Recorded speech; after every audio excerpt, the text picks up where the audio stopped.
What if I told you that the greatest treasures in the Bible are not found in reading more chapters, but slowing down and taking one verse at a time? The most powerful revelations are hidden in these small sentences. Let's talk about them and how to find them.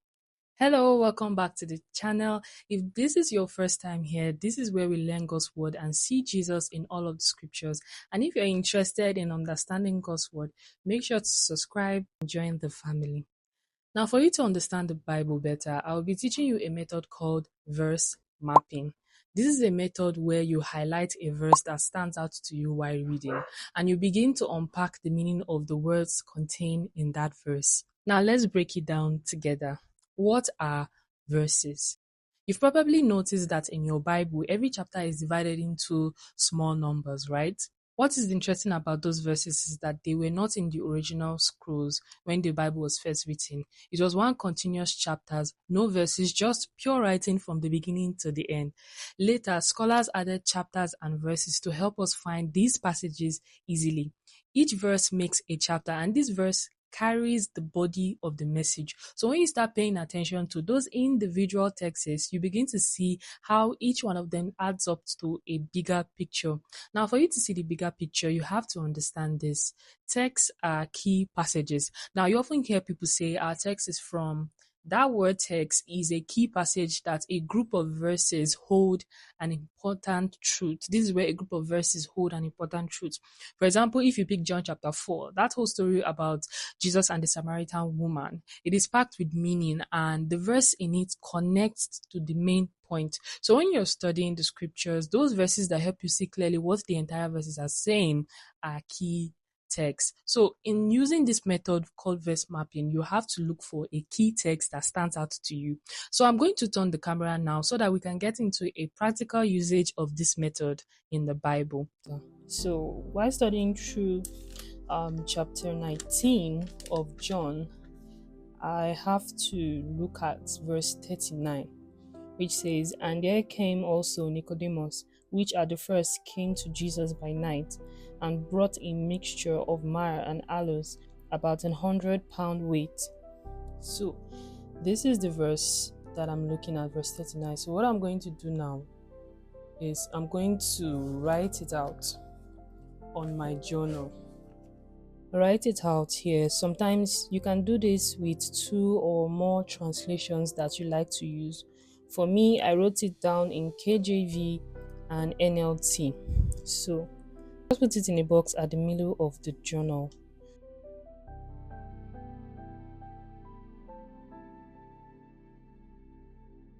So what I like to do is look at the background of this chapter or the book. So I just write here background.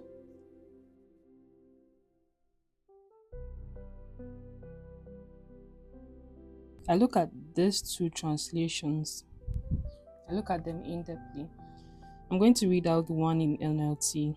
It says, "With him came Nicodemus, the man who had come to Jesus at night.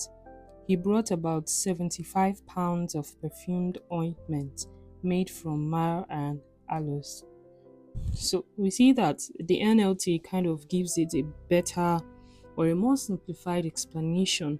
They even simplified it to saying that the pound of the perfume ointment that was made from myrrh and aloes was about 75 pounds. What we're going to do next when it comes to verse mapping is I like to underline the words that stand out to me in this particular verse. So Nicodemus, I just put it in a bubble.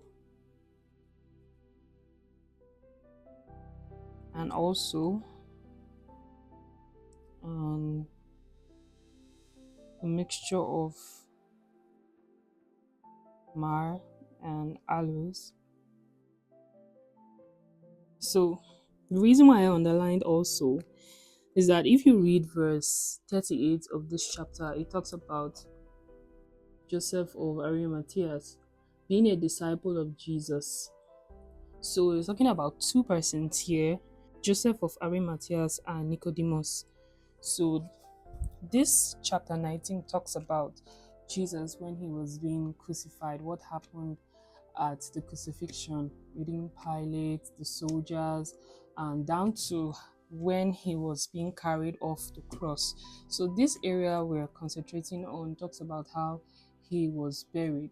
So in his burial, there were two persons involved, and that is Nicodemus and Joseph of Arimathea. But for the sake of this verse that we are mapping out, we're going to be looking at what Nicodemus brought.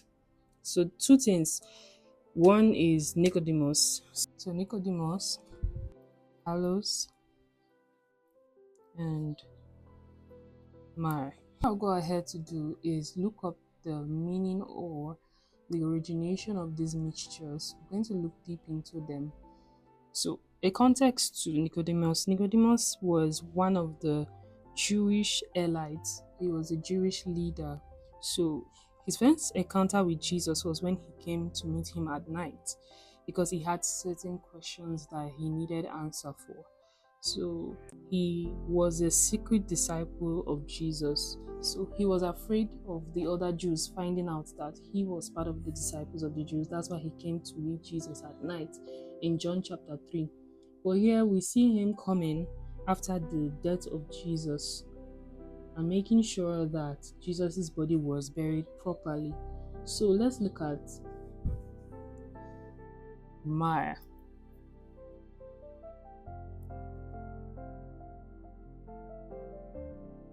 We looked deeper and we found out that it's a spice and it has its uses. So the uses we see here is that it's an ancient embalming to preserve the body and marks order.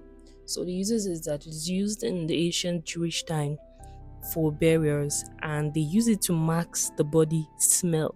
So it has a scent to it. I also went ahead to underline 100-pound weight. That is the size of the myrrh and aloes. So the other one, aloe. So from looking at the meaning, we see that this is a spice gotten from the wood of a tree called aquila or aquilaria tree, also called agwood. So we're also going to look at biblical reference. Okay, so we see here that the biblical references we have here are these. These are some verses that are significant or closely related to some of the things that is mentioned in this verse 39. And Matthew chapter 2 verse 11 talks about when Jesus was being presented with gifts from the three wise men, and he was given three gifts: gold, frankincense, and myrrh. So we see that myrrh also is among the gifts presented to Jesus at birth. So we can just note here, presented to Jesus at birth.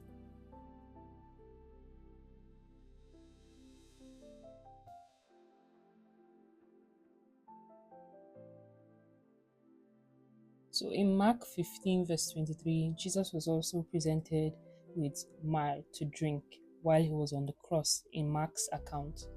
So in Psalm 45 verse 8, we see David referring to the garment of the king having this fragrance of myrrh and aloe. 2 verse 15 refers to Paul making reference to us as the sweet savour, that is the sweet fragrance of the work of Jesus. So that's why I just added this one here. I like to do is to write down the interpretation.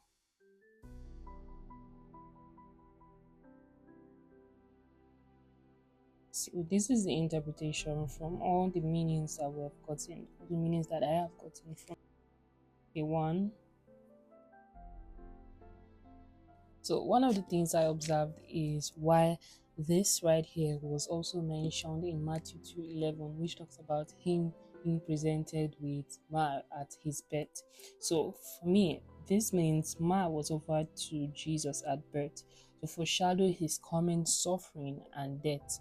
So this is one of those places in the Bible that foreshadowed something that would happen in the future, which is his death on the cross. So his death on the cross was foreshadowed when he was being presented at birth. with myrrh. So let's move on.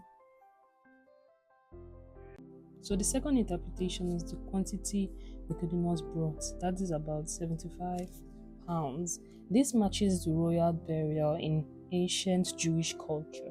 So in 2 Chronicles 16 verse 14, we see how King Asa was buried and how he was buried with a lot of these spices. So this showed how Jesus was honored in his death as a king. Even in his burial, he was recognized as the king. So let's move on to the third interpretation. Myrrh is symbolic of his suffering, and aloe is symbolic of his victory. So why I said myrrh is symbolic of his suffering is that in Psalms, one of the verses, Psalms 45 verse 8, and also I think in Isaiah 53, it was also mentioned that his garment was rich in these fragrance. So it was a prophecy being fulfilled that Jesus' death, he was going to be buried in this manner. And another thing to note is that aloe symbolizes his victory. I learned that the way this spice is prepared is that it's gotten from the part of a tree. It's gotten from the wood from this particular tree that I wrote down here. This particular tree, agwood, when it's collected from this tree, it is either grounded or burnt to bring out the fragrance from it. So when it is processed, grounded or burnt, that's when it becomes this fragrant spice. So it's symbolic of Jesus, and it just reminds me of this chapter in the Bible that says, except a corn of wheat falls to the ground, it abideth alone, but except it dies and it produces more fruit. So it's symbolic of how in Jesus' death, redemption will be brought to humanity. In Jesus' sacrifice, many will be brought to salvation. So those wood going through this process makes it fragrant, brings out the flavor in it, brings out the scent in it, just as Jesus' death brought our salvation.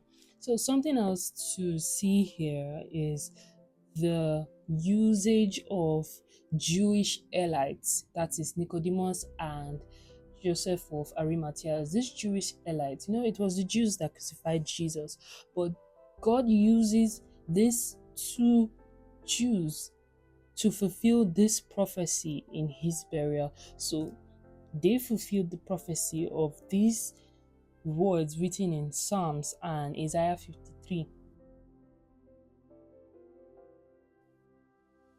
It also reminds me of how Mary fulfilled the prophecy of bringing Jesus into this world, just as Eve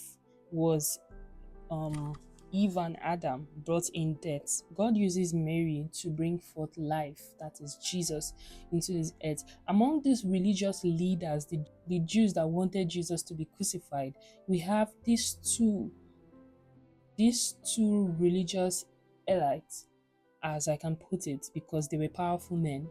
God uses them to fulfill this prophecy of Jesus being buried in this manner. So it just shows us how much God can make use of even vessels that have been termed lifeless or empty, just as Jesus will be speaking to the Jews and referred to them that ye have no life in you. God was able to use these two to fulfill this prophecy, and it showed how much they honored Jesus even in his death and burial. And I think these are the things. I know there are lots to unpack from this verse if you study thoroughly, and even the quantity shows how much of a reverence and honor that Nicodemus had for Jesus. So I know there are a lot of things you can learn when you use this verse mapping method. It can really show you and give you several interpretations of the Bible. If this video helped you, please don't forget to like and subscribe if you're not subscribed. Share this video to someone that will need it. Thank you very much for watching, and see you in my next video.